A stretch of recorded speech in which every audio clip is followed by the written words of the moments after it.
সেনাবাহিনী তারা সিদ্ধান্ত নিয়েছেন জনগণের দিকে তারা গুলি করবেন না, বরং এই অভ্যুত্থানের অংশীদারী তারা হয়েছেন। কাজে আজকে বাংলাদেশ যে জায়গায় দাঁড়িয়েছে, আমাদের কাজ হবে সম্মিলিতভাবে, ঐক্যবদ্ধভাবে এই গণতান্ত্রিক নির্মাণকে এগিয়ে নিয়ে যাওয়া।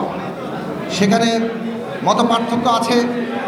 আমরা জনগণের যে আকাঙ্ক্ষা গণতান্ত্রিক বাংলাদেশ, তার জন্য যে ক্ষমতার ভারসাম্য এবং জবাবদিহিতা প্রতিষ্ঠা, সেই ক্ষেত্রে সবাইকে এগিয়ে আসার আহ্বান জানাই। কোনো প্রতিষ্ঠানকে আজকে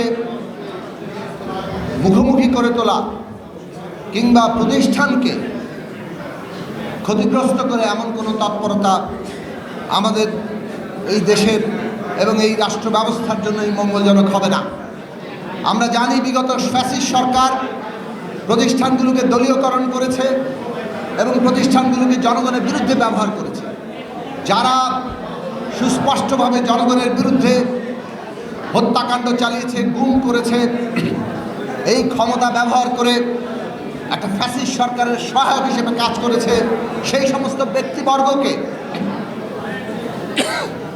তাদেরকে আইনের আওতায় আনতে হবে, বিচারের আওতায় আনতে হবে।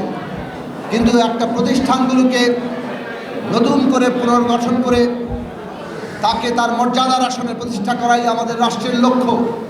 কাজেই আজকে সকলে মিলে আমরা যাতে এই বাংলাদেশকে নতুন করে গড়ে তুলতে পারি, সেই চেষ্টাই আমাদের করা দরকার। এমন কোনো বক্তব্য কিংবা তৎপরতা আমাদের করা ঠিক হবে না যেটা আসলে দেশে অস্থিতিশীলতা তৈরি করতে পারে এবং গণতান্ত্রিক প্রক্রিয়াকে ব্যাহত করতে পারে।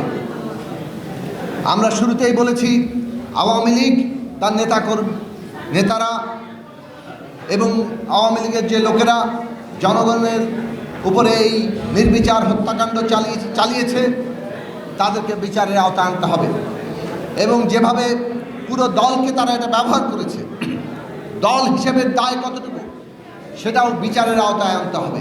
এই বিচার প্রক্রিয়া সম্পন্ন হলেই কেবলমাত্র আওয়ামী লীগের ভবিষ্যৎ কী হবে সেটা নির্ধারিত হবে, জনগণ ঠিক করবেন। কিন্তু বিচার না হয়ে জনগণ তাদের ফ্যাসিস্টদের রাজনৈতিক তৎপরতা দেখতে চায় না। আওয়ামী লীগের পালিয়ে যাওয়া প্রধানমন্ত্রী শেখ হাসিনা,